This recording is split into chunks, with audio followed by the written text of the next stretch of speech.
Before we start, don't forget to subscribe to the channel. The most touching and dramatic love stories of the Wild West are born here.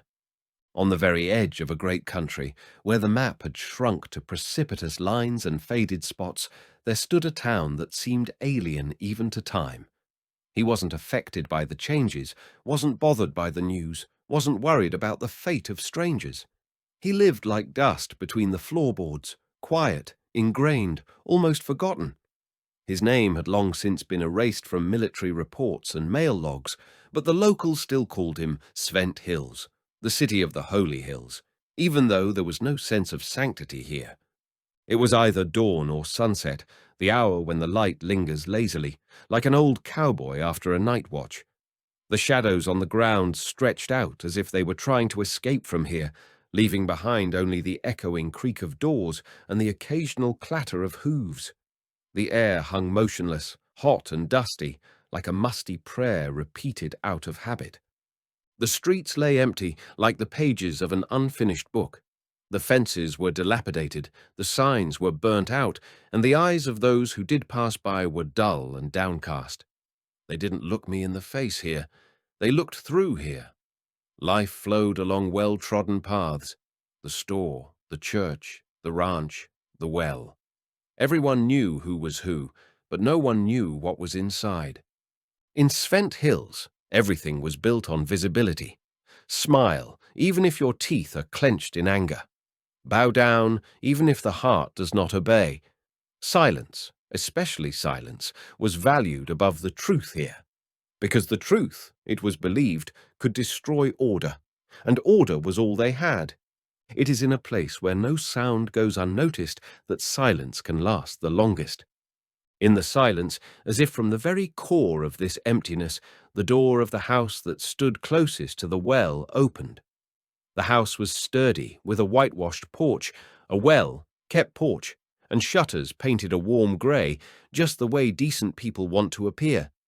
She came out of the house, a young woman in a prairie dress, as if made according to a pattern from old catalogues. Everything was right on her. Everything seemed to be with love. In his hands is an earthenware jug, heavy, time, worn. She held it with practiced care, as if it were the last thing in her world that hadn't cracked yet. Her hair was pulled back into a braid, tightly, neatly, without a single stray curl. She couldn't even make out her face right away. The sun was in her eyes, and she was looking down all the time. But if you looked closely, if you looked more closely, you could see how the body betrayed the soul. She walked slowly, as if each step was measured by pain. My knees weren't bending properly, and my hip was moving cautiously, not so much from fatigue as from something deeper, almost invisible. The kind of gait that happens to people who are used to enduring. Her movements were precise, but there was no lightness in them. His hands were holding the jug not out of strength, but out of necessity. Everything about her said, I know how to be inconspicuous. I know how to be silent. But this silence was not born in character. It was instilled, imposed, like a tight corset lace, tightened too tightly. The neighbor, looking out of the window, nodded to her, but she did not look up. And yet, even in this silent morning, in this unhurried and ordinary walk to the well, something was disturbing. Something didn't add up. She was treading too carefully. Her every step was too tense. It was as if not only the weight of the jug, but the whole weight of life was on her back. And although from the outside she seemed like just another shadow among the silent residents of Svent Hills, in fact, it was her silence that screamed the loudest. Her name was Mrs. Willow. For most, she is simply Mrs. Willow, the wife of a respected shopkeeper and church mentor, Mr. John Willow, a man who could speak beautifully and piously, knew the value of a word and a dollar. His handshakes were firm, his smiles generous, and his gazes direct when they touched men. And in this shadow, in this undoubted reputation, she lived, his wife. In the city, she was called a quiet beauty. Women envied her complacence, her ability to keep a house and keep quiet in front of people. The men looked stealthily because they knew they couldn't, because Mr. Willow's wife is like a church pew. You can only touch with your eyes and only in silence. She was considered lucky because her husband was well, Off, the house was full, there was always bread on the table and a Sunday dress in the closet. But in these walls, white on the outside and deaf on the inside, her soul twisted like grass under a hoof. There is fear in every little thing. There is tension in every smile. The chair where she sat sewing was chosen not because of its softness, but because of its shape, so as not to touch the bruises. She knew how to choose clothes that hid her footprints. She knew how to say, "Everything is fine," in such a tone that no one would wonder what her silence meant. Silence became her second skin. It stuck, absorbed, became a habit. She didn't keep silent because she didn't know the words. She knew every word, but every word was like glass. To say it means to cut yourself, and to cut yourself means that it will be worse. That's what her views taught her. That's how the steps on the stairs were taught. That's how the sounds outside the door were taught, when she sat with bated breath and waited for him to decide if the night would be peaceful. She knew how to be a smile at work, a half bow in the shop, a polite presence at a picnic. And no one asked why there was no sun in her eyes. Why is there so much disturbing, trembling emptiness in her, despite all the external silence? There was a bird trapped in a cage. Only the cage was invisible, and therefore no one considered it necessary to unlock it. In Svent Hills, no one asked unnecessary questions. Here, everything was decided by looks, half sighs, and the fact that they preferred to remain silent. People lived side by side, but everyone seemed to be behind their own fence, even if the fence was only in their heads.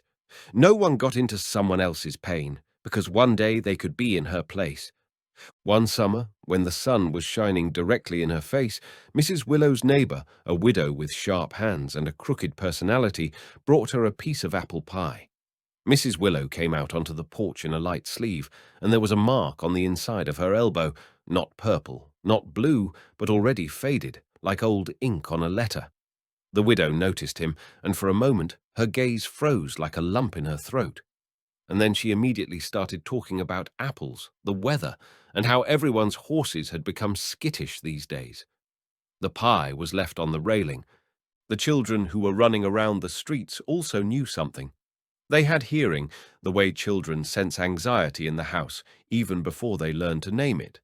They said that the shopkeeper's place rattles everything at night, that there are thuds and sometimes silence, as if everything is dead.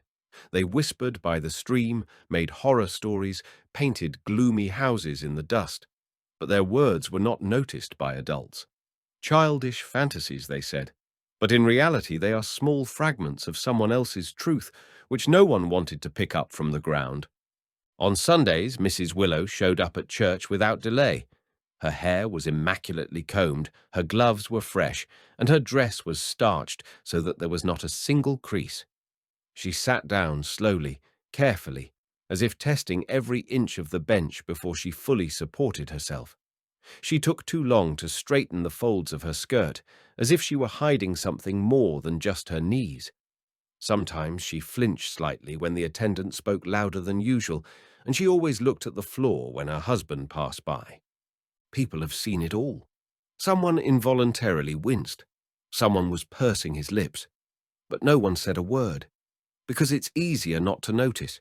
Because if you see it, really see it, you have to admit that the truth exists, and it lives nearby.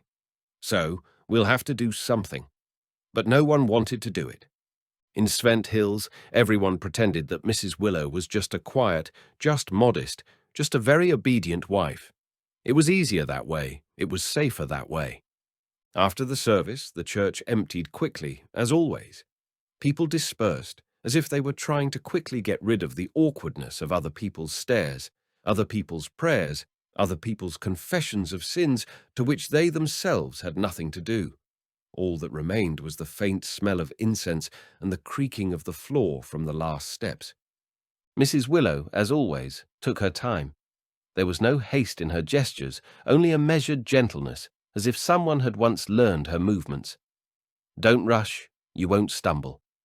She walked past the benches, holding a neat purse in front of her, as if she was shielding her breasts from something else. And I went outside, into the hot and pungent midday sun. In the courtyard of the church, under a spreading elm tree, there was an old fountain with a handle. The water in it was cold, well fed. Mrs. Willow went over to him, turned the knob, and rinsed her wrists. At that moment, she leaned forward slightly, leaning on the edge of the stone trough.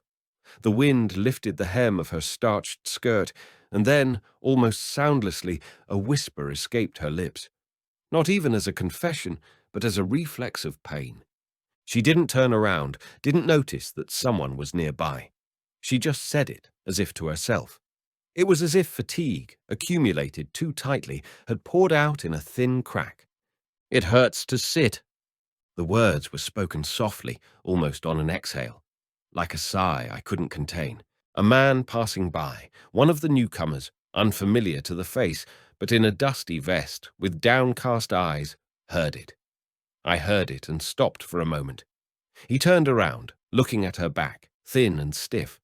His eyes narrowed, not out of anger, but from something that could be anxiety or regret.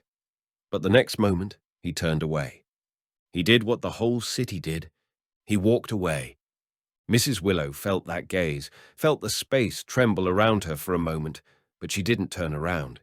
She just stopped the flow of water, wiped her hands on the hem of her dress, and walked away quietly, carefully, as if nothing had happened, in that very step where not a single muscle betrays pain except those that no longer know how to hide it. And the moment dissolved. It was as if he didn't exist at all. But he was. He became the center, the heart of the whole story, because that's when she stopped being just quiet Mrs. Willow. It was then, in those 3 words that fell from his lips, that the world first heard the truth. And he pretended that he hadn't heard. As evening fell, Svent Hills was once again quieter than a vibrant city should be. Dust settled on the windowsills. The lanterns barely flickered, as if they were greedy for light.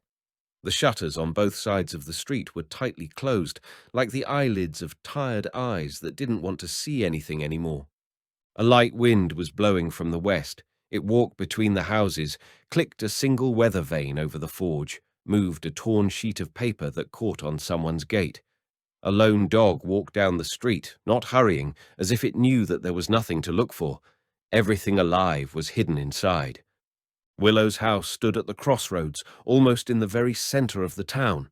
The house is like a picture, smooth lines, neat railings, curtains without a single fold, not a single stain on the facade, not a single forgotten bucket. And that's the whole point. The exterior is flawless. Inside is a closed cage. The lights went out on the 2nd floor. At first, the flame of the lamp flickered dimly, then disappeared altogether, and the window became a black mirror again. There was only a thin sliver of light from the kitchen below, a barely noticeable streak under the door, like the last trace of someone's breathing. Everything looked calm from the outside. Too much, even.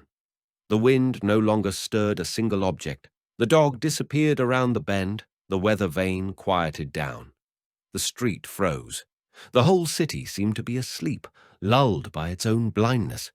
But there was someone behind the closed shutters of that house who couldn't sleep, who was lying down without changing their position because every turn was painful, who held their breath when the footsteps from below sounded too measured. Those who did not cry, not because they did not want to, but because tears have long become a luxury. Who did not believe in the dawn, because the night was not in the windows, but under the skin. Mrs. Willow was there, in that silence, in that house, where no one was shouting, and it was scarier than the loudest noise. And no one in town would ask how she was. No one would have knocked, offered to help, or simply said, "I'm here," because everything was quiet outside. So everything is in order. The day in Svent Hills began the same way as every other. The heat was already approaching noon, the air hung viscous and heavy, and the dust seemed to cover the town with an invisible veil. The streets, still empty after morning prayers and laborious tasks, seemed to be a frozen world, as if time had decided to take a long break here. Only the lonely creaking of wheels and the unhurried neighing of a horse broke this serene silence. Through this stagnation, a silhouette appeared. a figure riding on a saddle, wrapped in a long, dark cloak, worn and slightly dusty. The curved-brimmed hat was pulled down deeper, hiding his eyes, but the barely noticeable scar under his right eye gave him away as a man who had been through many battles and storms. His back was slightly hunched, as if the weight of memories weighed on his shoulders, and the horse's pace was measured and calm, as if the animal also sensed that it was not customary to hurry in this town. The stranger did not utter a word, did not wave or speak to passers-by. He only nodded silently to the few who dared to meet his gaze, and his gesture was dry, almost detached. There was an invisible boundary around him.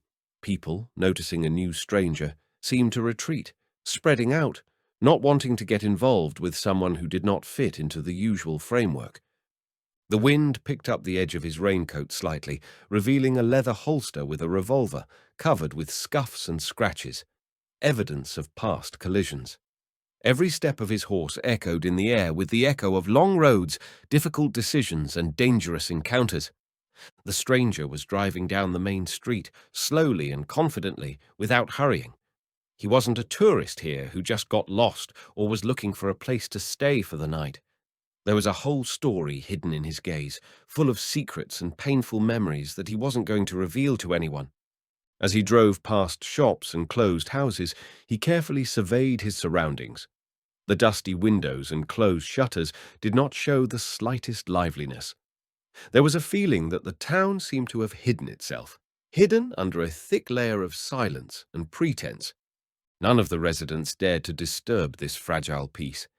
The city lived by its own rules, rules that did not allow outsiders and unsolicited questions, and the stranger knew it, and that's why he appeared right here, in this place forgotten by God and people. He did not seek approval, did not seek friendship, and did not wait for an invitation. His mission was different, and he rode towards what was about to happen without fear of the consequences. And the city, as if on the bottom of oblivion, continued to remain silent, allowing the stranger to become a part of its history, a history that was about to change forever. The stranger drove slowly, as if trying to read the city like a book whose pages had long since turned yellow and cracked with age. His eyes, sharp and attentive, did not miss a single detail, as if every movement, every reflection of the sun could tell a story hidden behind the facades of the houses. The shutters on the windows were tightly closed, as if the owners were afraid that other people's eyes would penetrate into their personal space, where secrets and fears lurk. There was no sound or life behind those wooden shutters, just a cold silence that made one uneasy. The windows, polished to a high gloss, reflected the scorching sun, but no smiles or movements could be seen behind the mirrored surface. Somewhere on the corner, two children were timidly watching a strange stranger, hiding their faces behind each other's shoulders. They were strictly told not to look at strangers, and they obediently turned away, not daring to break the ban. There was a mixture of fear and curiosity in their eyes, a rare spark of lively feeling in this frozen world. The stranger noticed a sign on the doorstep of one of the shops, Willow's Shop. The name instantly triggered a reaction in him, a quiet tension that he tried to hide under a cold gaze. He replayed in his memory the figure of the woman he had seen earlier, standing timidly by the well, and now the connection between them became even more tangible. He understood that this city was like a showcase, carefully restored and put on display, but there were cracks and cracks hiding deep wounds inside. Everything here seemed too clean, too quiet, as if people were afraid to speak out loud so as not to wake up something that was better left in the shadows. His horse, treading slowly on the dusty pavement, seemed to sense the tension of his master and did not hurry with a step. The city didn't invite you, it warned you. He was here for a reason. His gaze, like a knife, cut through the veils of apparent prosperity, and he already saw the hidden truth that others preferred not to notice. And even though he was silent, his attention spoke louder than any words. He came here to see, to understand, to change. The stranger stopped his horse at an old well, which stood in the very heart of the city, like a mute witness to many stories hidden behind its stone walls. Sunlight fell on the time-worn stones, accumulating the warmth of the days and nights spent here. There, by the well, she was a woman, small and bent, like a branch bent under the weight of an invisible wind. Her prairie dress, neat and clean, seemed like too light a covering for what she was wearing inside. Her hands were shaking as she slowly filled the jug with water, as if every movement was an effort, as if fighting with herself was an unbearable burden. Her hair, gathered in a simple knot, could not hold the fallen strand, which fell freely on her face, and in this little mess lurked all the fatigue, all the pain that she hid from other people's eyes. This strand was like an involuntary cry of the soul, an echo of those nights and days when her strength was leaving her, and hope seemed like a distant ghost. Her body shuddered at every unexpected sound, the creaking of shutters, the rustle of the wind, the footsteps of passers. By everything seemed to be a threat, a reminder that she could not rest. She was afraid of any sound, as if the silence itself could suddenly turn into thunder. The stranger watched her without saying a word. His gaze clung to the little things, the trembling in her hands, that loose strand of hair, the deep weariness in her eyes, which had almost lost their light. But the most important thing he noticed were the marks on her wrists, narrow and even, not like accidental scratches from branches or accidental injuries. These marks were old but distinct, like scars that captured the pain and suffering that the city was silent about. She was alone in this world, surrounded by silence and pretense, but he saw the real her, the one who hid behind a mask of submission and silence.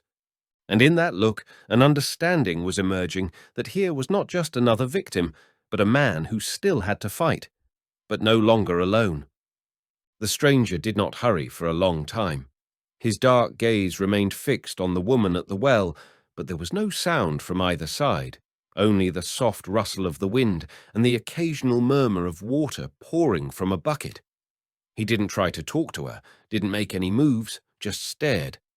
She suddenly felt that gaze, heavy, attentive, not condemning, but rather full of some inexplicable understanding. Her body seemed to shrink, and she instantly lowered her head as if ashamed that someone had seen her weakness, the pain that she had diligently hidden from everyone. It wasn't self-shame, but fear that the truth would come true.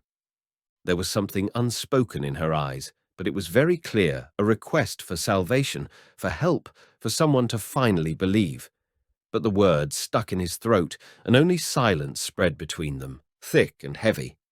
He lingered at the well for a moment longer, as if trying to absorb everything that could be seen and understood without words. Then he slowly turned around, mounting his horse, and his figure disappeared into the dusty air, slowly retreating through the streets of this city that preferred to look away. But an intention had already been born inside him, a quiet but unyielding one. An intention that did not allow passing by someone else's pain hidden under the guise of pretense. The intention is to become the one who hears, sees, and perhaps changes the course of this story. Without unnecessary words, without promises, just a look and silence that spoke more than any speeches. Inside the church, the air seemed heavy and almost tangible. The stone walls, painted in muted tones, absorbed the sounds of prayers, turning them into a quiet echo that slowly enveloped everyone who was here. The hall was filled with residents of the town. Their faces were stern, as if carved out of stone, frozen in a constant expression of seriousness and strict morality, which seemed to be unshakable here. The faces of the parishioners were equally tense, as if each of them was struggling with their own burden, but at the same time trying not to show any weakness or doubt. Their eyes, gliding over the vaults of the church and the audience, were attentive but cold, full of unspoken rules and condemnation. There was not only piety in that silent gaze, but also social pressure that held the town in an iron grip. The sounds of the prayers, intertwined with the choir, merged into a monotonous, slightly oppressive music that penetrated under the skin and forced one to listen with inescapable seriousness. Every word was repeated with precision. Every movement was precise, as if they were all part of a huge mechanism in which there was no room for accidents or weaknesses. The city lived and breathed in this temple of established morality. There were rules here, and breaking them meant losing the respect and support of the neighbors. The silence between the words, the indifference of the looks, all this was woven into one picture, in which there was no place for pain unless it was disguised as submission and obedience. And in this realm of strict rules, like an alien shadow, she sat, Mrs. Willow, with an effort hiding her pain, not allowing herself the slightest sign of weakness, listening to this sacred but cold atmosphere where everyone considered it best to look away and not notice what was hidden behind the faces. She slowly walked over to the bench where she was waiting for her place. Each movement was given to her with obvious effort, as if invisible chains were pulling her down, reminding her of the pain she was trying to hide from other people's eyes. The starched skirt of the prairie dress was frozen in neat folds, but the discomfort inside her betrayed itself in every sigh and slight tremor of her shoulders. Sitting down, she carefully positioned herself on the bench, as if afraid that a simple movement could cause a wave of pain that she had almost learned to tolerate. Attention to herself seemed alien to her, but in this silent act of observation there was hope that no one would notice her inner struggle. She kept her back straight, maintaining her posture as if it were her last weapon in the battle with reality. Her gaze swept over the faces of those around her, cold, stern, full of impenetrable distance. There was no support or sympathy in those eyes, only stern judgment and indifference. She felt like a stranger among them, like an inconspicuous shadow that no one wanted to see and no one wanted to help. This coldness and alienation intensified her loneliness, making the church room look like a cage where every second lasted forever. She was silent, but her every movement, every look, said that behind her outward submission there was a storm that could not be betrayed. Among people immersed in their prayers and rules, she remained alone, invisible and unnoticeable. Her pain was like a whisper in the void that no one wanted to hear. In the corner of the church, just in the shadow of the heavy oak beams, he stood, a stranger in this frozen world of strict rules and people who knew no mercy. His figure was calm and motionless, but his gaze was a mute storyteller, speaking much more words. His eyes were special. They carried deep care, as if they knew how to see what was hidden behind masks and smiles, behind outward calmness and silent submission. There was a warm spark of understanding burning in them, the one that had long been stopped in this city from being sought or allowed. He watched the woman by the bench, noting her every sigh, every flinching gesture. His gaze was ruthlessly honest. He did not allow the pain to hide, but at the same time did not condemn, did not chill, but rather warmed with invisible support. The silence between them was filled with words that didn't need to be spoken out loud. She felt that look, not as condemnation, but as a quiet recognition of her suffering and wordless support, which became an unexpected salvation for her in this dead, indifferent world. And even though he didn't say a single word, it was his presence that filled her soul with a tiny, fragile hope, the one that could light up the darkest night. The sounds of prayers gradually faded away, and people slowly got up and went about their business. At that moment, he took a step forward, slowly, as if afraid to break the fine line between sanctity and everyday life. His eyes were still full of quiet sympathy and understanding. When he reached her bench, he stopped, as if feeling the weight of every moment. Without saying a word, he carefully placed a small handkerchief on the edge of the wooden bench, a simple piece of cloth soaked in herbs. These herbs were known to those who knew how to heal not only the wounds of the body, but also the pain that hid deeper. This gesture seemed insignificant in a world of big words and strict rules, but for her it became a quiet message, a sign of care, respect, and a desire to help. The handkerchief on the bench was like a promise that her pain was noticed, and that there was someone who was ready to support her, even without asking unnecessary questions. She didn't look up, didn't say a word, but she felt something change inside her, as if for the first time in a long time someone saw her real pain and responded to it, not with indifference, but with warmth. She noticed the handkerchief lying next to her, and for a moment her face expressed a slight surprise. Simple, almost childlike, as if for the first time she saw a sign of attention in this harsh world. A feeling of gratitude arose inside, quiet and cautious, like an awakening sprout after a long winter. Her gaze lifted, and at that moment their eyes met. There was no reproach or pity in his gaze, just a quiet, firm promise that didn't require words. It was a promise of support and protection that she didn't dare ask for, but which he had already decided to give. Around them, everything remained the same.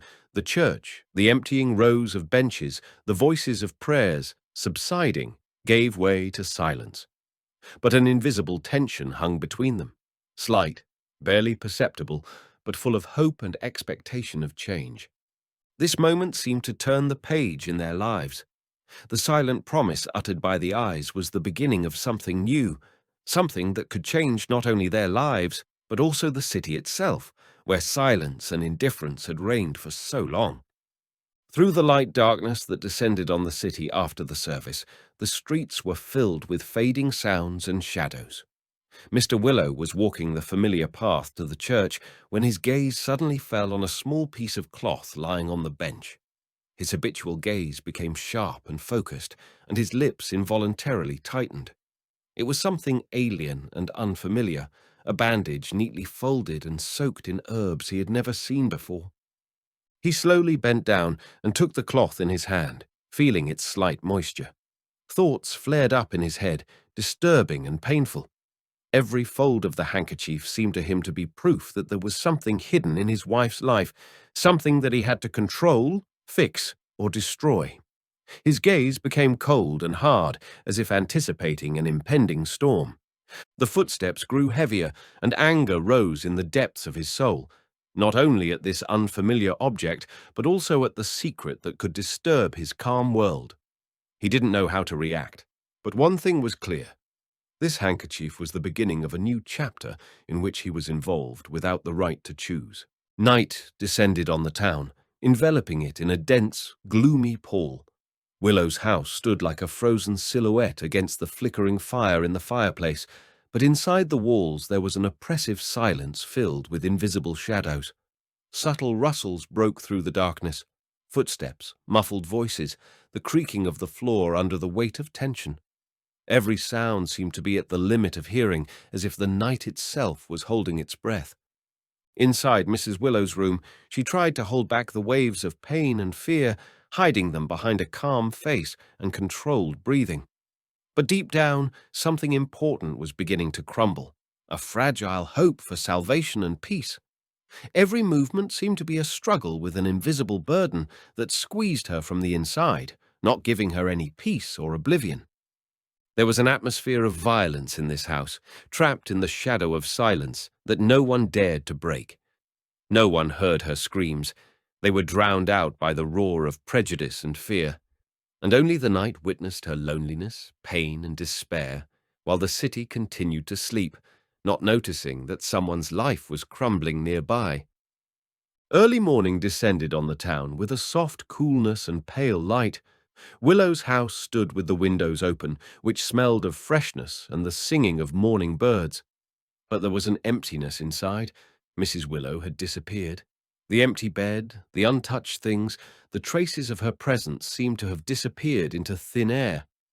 Residents gradually took to the streets, opening the doors of shops and talking quietly. Her absence has stirred up light whispers, speculation, and speculation. Someone was talking about illness, someone was talking about a secret escape, but not a single voice crossed the line of fear and condemnation.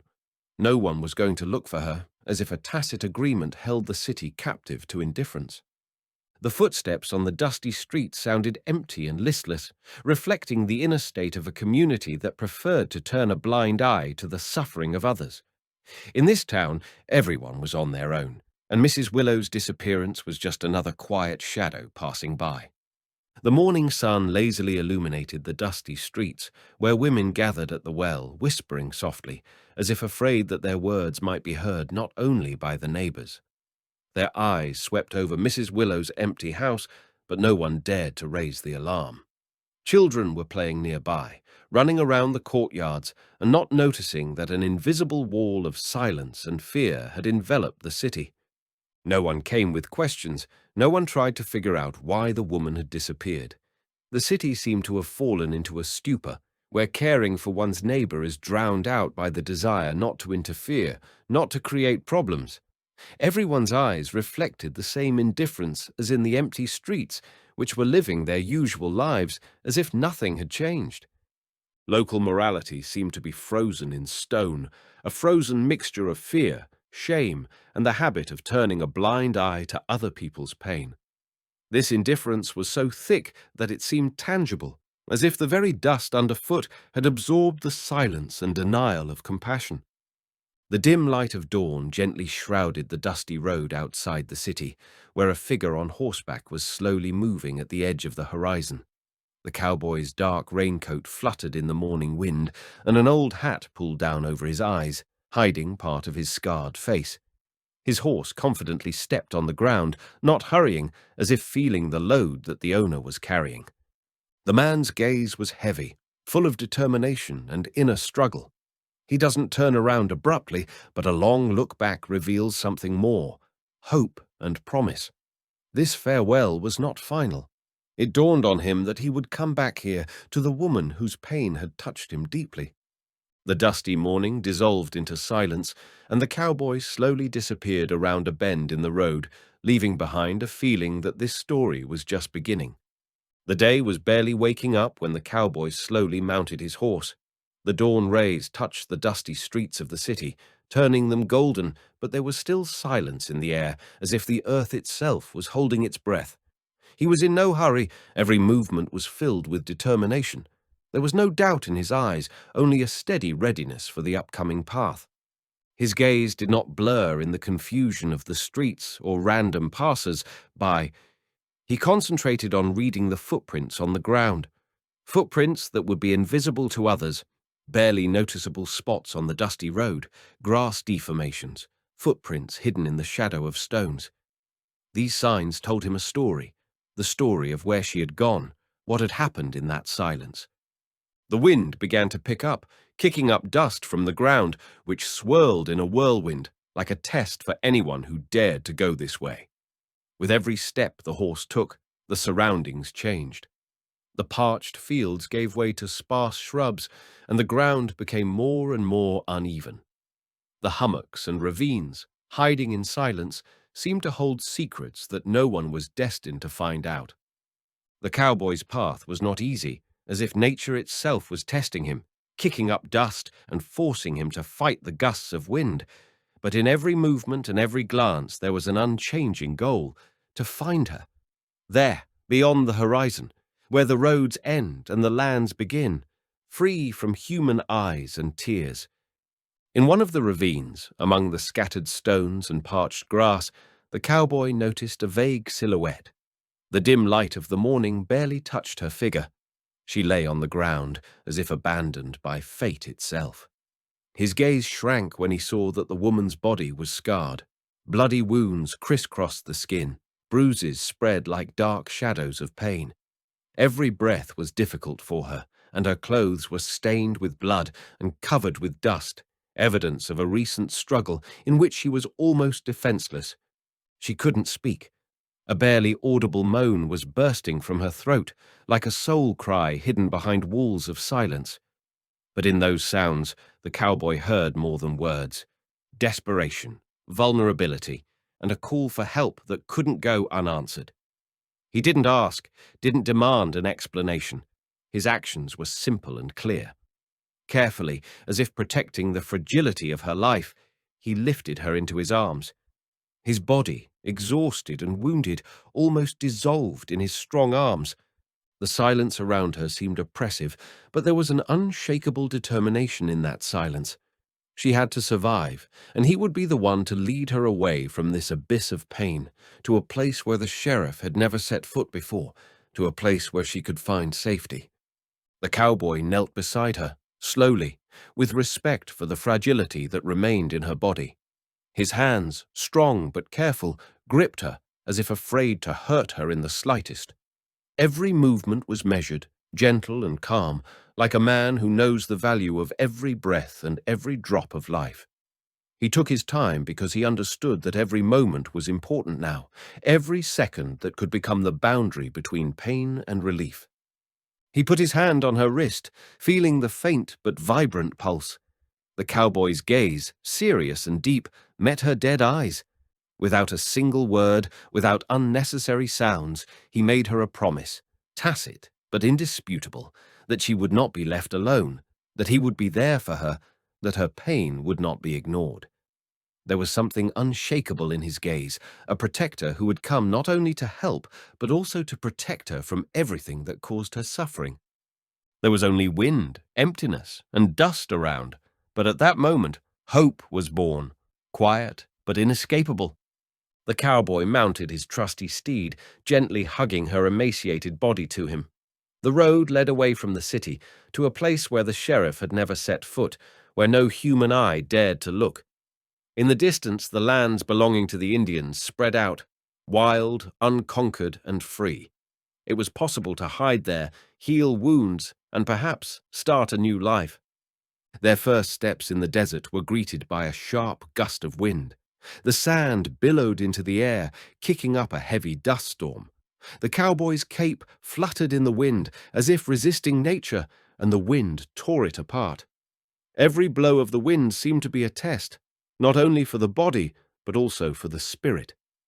The dust tickled his skin and got into his eyes, making it difficult to see, but he didn't stop. An indomitable determination burned inside. The determination to save her, to give her a chance she hadn't known for a long time. The road was difficult, unpredictable, and ruthless. But in this struggle with the elements, the cowboy saw not just a test, he saw a symbol of a new life. And as the dust and wind tried to break them, he knew there was hope ahead. Slowly but surely, he was leading her to salvation, to a quiet refuge where wounds could be healed and fears left far behind. The road continued, and with each passing kilometer, the landscape gradually changed. The sandy plains gave way to hills on which slender pine trees grew, their dark green crowns reaching up to the sky as if protecting this place. The ground under the hooves became softer, filled with life and moisture. A fresh, tart smell of pine needles and moist earth appeared in the air, which spoke of the proximity of forests and water sources. In the distance, soft sounds could be heard, distant voices and melodious songs that seemed to be carried by the wind, telling the stories of ancient tribes. Here, in these lands, time flowed differently, slowly, unhurriedly, as if nature itself protected this place from the hustle and cruelty of the world outside. It was a secret hidden from the eyes of outsiders, a secret where she could be free, where no one would seek her out, hurt her, or hold her captive. For the first time in a long time, the cowboy felt that they were on their way to safety, to a new life, to a place where they could forget their fears and start anew.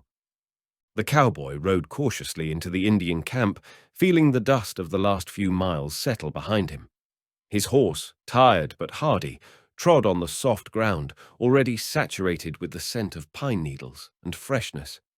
He held her in his arms, a woman, lost, broken, but still alive. There was an expanse of tense, quiet voices, the crackle of a campfire and the rustle of leaves. The tribal leader came out to meet them without fear or suspicion.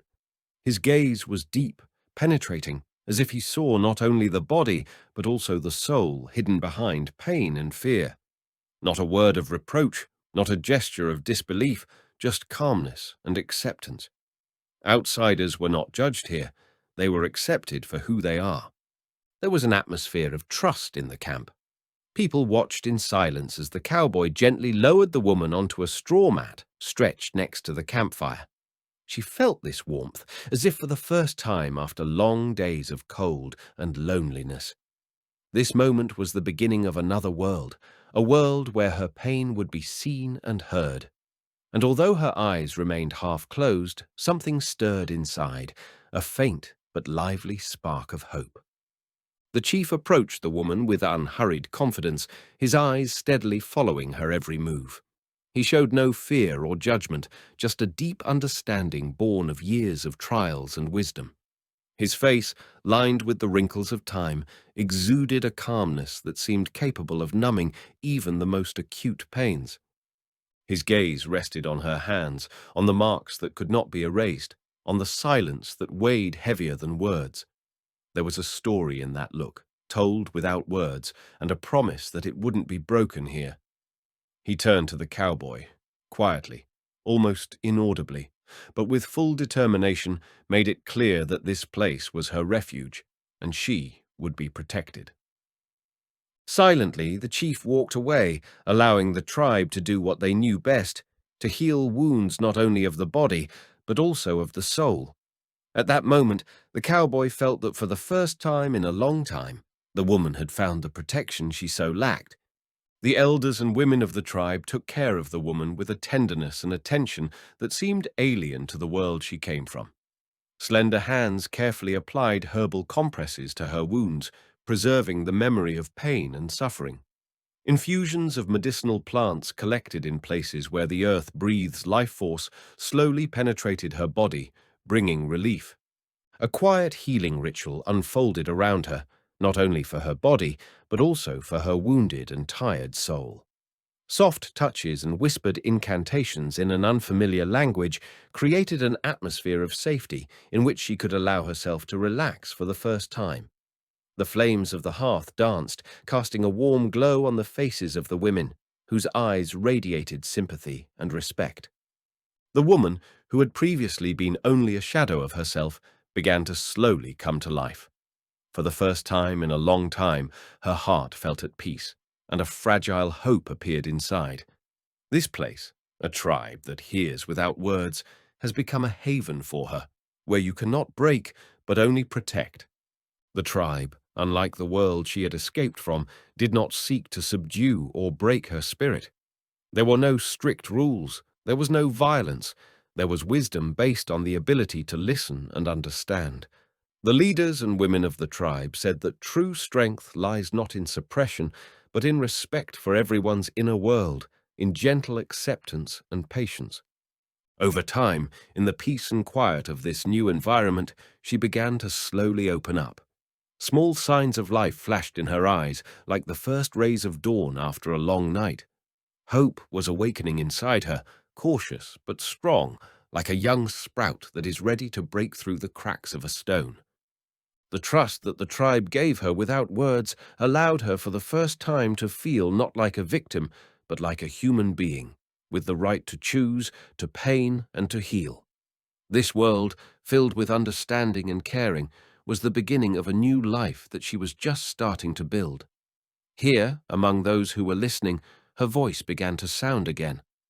The cowboy stood to the side, watching the woman slowly change. His gaze was quiet, full of pride and relief. He saw how the darkness that had held her soul for a long time was beginning to dissipate. Here, in this tribe, her pain was finally heard, not silenced. It was not just a place. It became her new home, a space where her weaknesses and strengths were respected, where she could be herself without fear and condemnation. The air was filled with calm, as if the earth itself had sighed with her, releasing the accumulated tension. The changes were slow but inevitable, like the first steps to a new life that still had to be built. Hope, quiet and steadfast, began to take root in her heart, promising that there was another path ahead, another dawn. And the cowboy, watching this, knew that this story was not over yet. It's just beginning. A thin thread formed between them, invisible to the eyes of others, but strong and unshakable. They didn't need words to understand each other, and their glances and subtle gestures replaced entire conversations. She learned to read support and care in his silence, and he learned to feel her inner struggle and at the same time her growing strength. Every day they spent in this quiet harmony, in gentle attention, where even silence spoke more than words. He helped her gain confidence without rushing or demanding too much. There was no place for fear or coercion in their presence, only respect for her pain and for her small but important victories.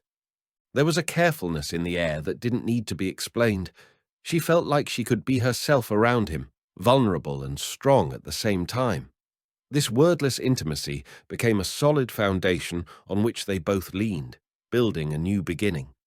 The wind gently brushed her hair when she first sat on a horse. At first, uncertainty shot through every movement. His hands clung to the saddle, his legs trembled, and his breathing was short.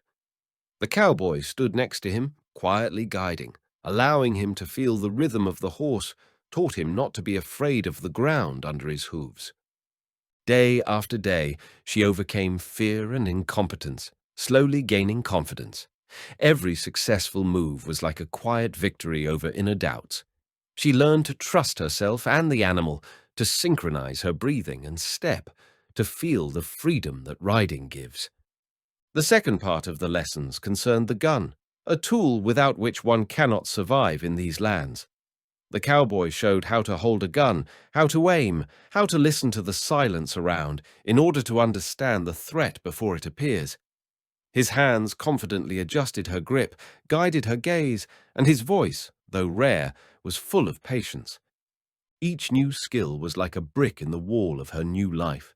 Every day she became not just a survivor, but a woman capable of protecting herself and those she loved. These lessons were more than physical training.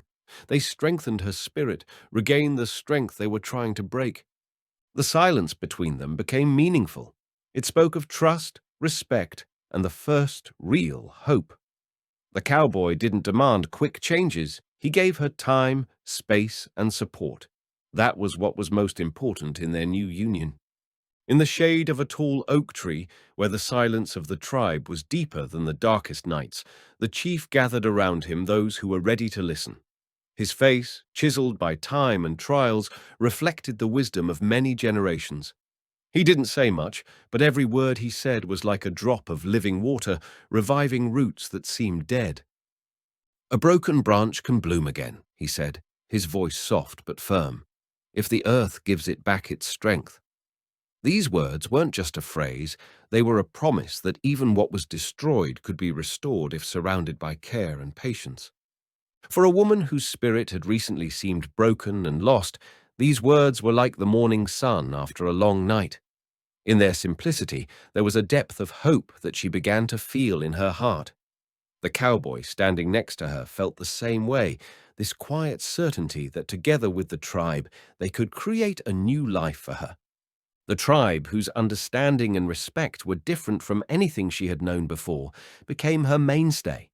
The elders and women continued to take care of her with love, without rushing or demanding. They knew that power doesn't come instantly. It grows slowly, like a flower breaking through rocks. Every day here in these pine-lined hills was a step on the road to rebirth. The tribe didn't just take care of her body, it restored her spirit, taught her to listen to silence and trust herself. The leader was sure that the one who learns to listen will gain the power of the unbroken branch.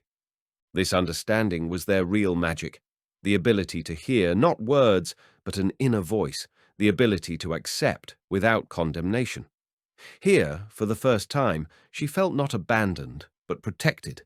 There was life in every look, in every gesture, quiet but confident. The night fell softly, enveloping the tribe's camp in the warmth of lights and whispers, where everyone knew that her new story began here.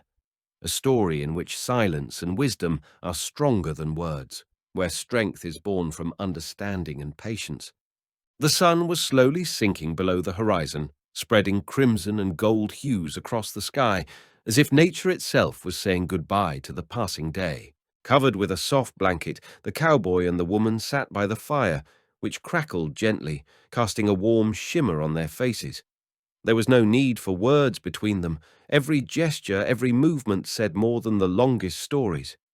In this silent unity, a new force was revealed.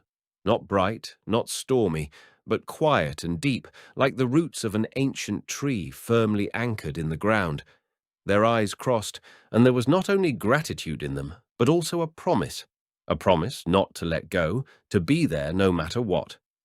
The flame reflected in her eyes, giving a glimmer of hope that had not been there before. He felt his own heart being filled with warmth, the warmth of being with not just a rescued woman, but a living person who was beginning to believe in the world anew. Nature was rustling all around. The wind was gently rustling in the treetops, and somewhere in the distance the voice of night birds could be heard. But for the two of them, time seemed to stop, giving them a moment of complete understanding. Silence was not an emptiness here, but a space filled with trust and care. It was a moment when the past receded, and the future was painted in bright but not yet uttered promises. Silently, without unnecessary words, they shared their warmth and strength with each other, ready to go through any storms together. And so, by the fire, on the edge of the Indian lands, their new life began, quiet, strong, and real, where words were not needed at all. Under the flickering of the setting sun, as the shadows of the trees lengthened and became thicker, disturbing news came to the tribe. The husband of the woman whom the cowboy rescued and brought here did not give up trying to bring her back. He brought with him a squad of rangers, people with guns and the law, and persistently demanded that his wife be returned under his control. This news swept through the camp like a cold wind, breaking the fragile silence that reigned in these lands. The mood of the tribe was mixed. Fear, like a shadow, crept into the hearts of many, because no one wanted war and troubles. But at the same time, there was a determination in the air to protect the one who had become one of her own here, a new sister who no longer wanted to be released back into the cruel world. The chiefs and elders gathered in a circle, their faces serious, their eyes reflecting the severity of the decision. The discussions were quiet, but each voice carried the weight of experience and an understanding that the threat was real, and it was necessary to prepare for confrontation. There was already a sense of preparation for the test in this tribal council, how to deal with the force that came from outside in order to preserve not only the woman, but also the values that they had begun to build together. The silence before the storm dragged on, but the warrior spirit inside everyone knew that the time for change was coming, and they would have to fight for the truth. The night enveloped the tribal camp in a soft darkness, but there was not a shadow of doubt in the cowboy's heart. He knew that now was not the time for words, but for decisive action. Accepting the challenge and going forward alone is the only way to protect her, the only way to preserve the freedom of the one who has become most important to him. His inner attitude was like a steel blade, focused, unshakable. Peering into the flickering firelight, the cowboy looked away to the dark silhouettes of the pines, where his new home, his tribe, his new family were hiding. Those moments felt like a farewell, even though he knew the journey was just beginning. He carefully adjusted his cloak, checked his rifle and saddle, and breathed in the cool dawn air, full of sandy dust and mystery. There was a determination in every movement, to go forward, towards the unknown, towards danger for the sake of someone who needed protection. And in that silence before dawn, there was a silent vow. He would not allow what had already grown out of pain and trust to be destroyed. Early morning greeted them with an open plain where there were no trees or shelters, just a vast expanse and a sky that stretched endless blue. The woman's husband appeared in the shadow of his squad, surrounded by the serious faces of the rangers who remained at a distance, watching in silence. His eyes were cold, full of bitterness and anger. He considered himself the master of the situation, confident in his power and the right to regain what he had lost. But the cowboy stood in front of him calmly, as if the prairie winds could not disturb his inner peace. He took a step forward and, without a word, without looking back at the established rules and danger, challenged them to a one-on-one duel. This challenge was a violation of all traditions, prohibitions and regulations, but there was fearless courage in it, the voice of the truth that could not be silenced. The man blinked, clearly surprised by such audacity, and irritation and misunderstanding flashed in his gaze. Who is this stranger who dared to challenge him? However, he knew it was impossible to refuse, and although his heart was pounding, he had to accept the rules of the cowboy, because now the game was not just for a woman, but for the whole truth, which was soon to come to light. Ahead was not just a duel, but a battle without shots, a duel of the power of truth that did not need bullets. The cowboy, calm and collected, was in no hurry to draw his weapon. His gaze was sharp, as if through the dust and lies he saw the very essence of what was happening. In the silence, broken only by the sound of the wind and heavy breathing, he calmly began to reveal the truth, with gestures, actions, and unshakable confidence in his justice. He did not provoke anger or aggression, but his presence seemed to expose all hidden wounds and injustices. The city people and the rangers standing on the sidelines began to realize that this man was not just protecting a woman, he was protecting the truth, which they had long been afraid to face. The cowboy's courage was stronger than a weapon. It destroyed illusions, making even the most ardent supporters of his husband's power doubt. As a result, the duel ended without a single shot, but with a loud admission of the truth. The woman's husband was defeated not by bullets, but by the power of truth, which sounded louder than all the words and shots. And the city, though slowly, began to see differently. Now no one could turn away from reality, and the woman finally got a chance for freedom and a new life. The woman's husband left the place of the duel. His face was hidden by the shadow of defeat. The rangers, led by him, slowly retreated, as if realizing that their power and control had ended here.